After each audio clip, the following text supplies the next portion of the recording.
হে everyone, কেমন আছো তোমরা? আশা করি তোমরা সকলে খুব ভালো আছো। আজকে আমি এখানে চিকেন পোলাও বানাচ্ছি, সেই ভিডিওটাই তোমাদের সঙ্গে শেয়ার করছি। তো তোমরা দেখলে এখানে আমি প্রথমেই কড়াইয়ে অল্প রিফাইন তেল নিয়েছিলাম, তারপরে আধা চামচের মতন ঘি দিলাম। দিয়ে এখানে আমি কিছু গোটা গরম মশলা নিয়ে নিয়েছি, যার মধ্যে আছে দারচিনি, ছোটো এলাচ, বড় এলাচ, লবঙ্গ, তেজপাতা।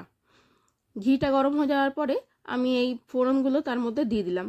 আর সাথে আমি এখানে রেখেছি 4টে তোমার কাঁচা লঙ্কা, যেগুলো দু অর্ধেক করে রেখেছি। 3টে মিডিয়াম সাইজের পেঁয়াজ পাতলা করে লম্বা করে কেটে রেখেছি। আর ছোট ছোট 2টো টমেটো নিয়েছি, সেগুলো পাতলা লম্বা কেটে রেখেছি। ফোড়নটা গরম হয়ে যাওয়ার পরে তারপরে পেঁয়াজগুলো দিয়ে দেবো। পেঁয়াজগুলো দিয়ে পেঁয়াজগুলো হালকা গোলাপি হবে, পুরো লাল করতে হবে না, হালকা গোলাপি হবে, ততক্ষণ পর্যন্ত আমি পেঁয়াজটা ভাজবো। তারপরে এখানে যে তোমাদের দেখালাম চিকেনটা, আমার আধা কিলোর মতন চিকেন ছিল, আমি সেটা দিয়ে দিলাম। এখানে কিন্তু নুন বা কিছুই দেবে না, নুন দিলে প্রথমেই পেঁয়াজের আর চিকেন থেকে জল বেরোবে। চিকেনটা পেঁয়াজের সঙ্গে ভালো করে 10 মিনিট গ্যাসকে মিডিয়াম রেখে ভাজতে দেবে। ভাজা ভাজা 2 পিসটা হয়ে গেলে তারপরে এর মধ্যে আমরা নুন মেশাবো। নুন মিশিয়ে তারপরে এর মধ্যে টমেটো, আর প্রথমে আমি তেলের মধ্যে 2টো কাঁচা লঙ্কা দিয়েছিলাম, এখন টমেটোর সঙ্গে আরও 2টো কাঁচা লঙ্কা দিয়ে দেব। দিয়ে তারপরে যতক্ষণ পর্যন্ত টমেটোটা গলবে ততক্ষণ পর্যন্ত এটাকে আমরা নাড়াবো। গ্যাসটা কিন্তু এই ক্ষেত্রে তোমরা বাড়িয়ে রাখবে, কমাবে না। তারপরে এখানে দিলাম, তোমরা দেখছো, 1.5 চামচের মতন আদা রসুনের পেস্ট। আদা রসুনের পেস্টটা দিয়ে কিন্তু ভালো করে কষতে হবে, যেন কাঁচা গন্ধটা বেরিয়ে যায়। তারপরে আমরা এখানে কিছু গুঁড়ো মশলা ইউজ করব।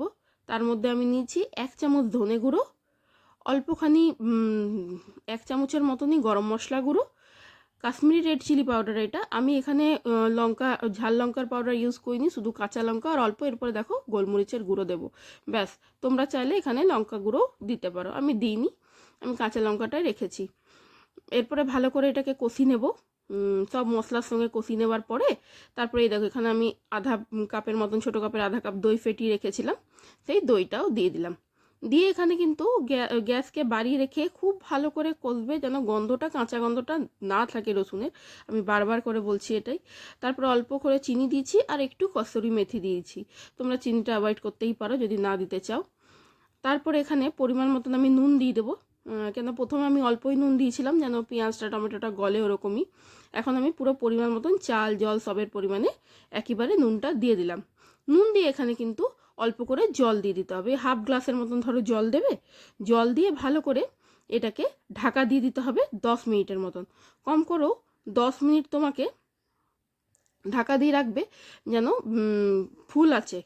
তারপরে ঢাকনা খুলে এখানে যে চালটা আমরা ভিজিয়ে রেখেছিলাম, ধুয়ে আমি রেখেছিলাম, ভিজাইনি, ধুয়ে রেখেছিলাম চালটা, সেই চালটা আমি এখানে দিয়ে দিলাম। চালটা দিয়ে পরিমাণ মতন যতটা তোমরা চাল দিবে সেই পরিমাণে যতটা জল লাগবে বুঝে, আমি যেমনি আমার জলটা একটু কম মনে হলো তো আমি আরও আধা কাপের মতন জল দিয়েছি, সেমনি বুঝে তোমরা চালটা দেবে।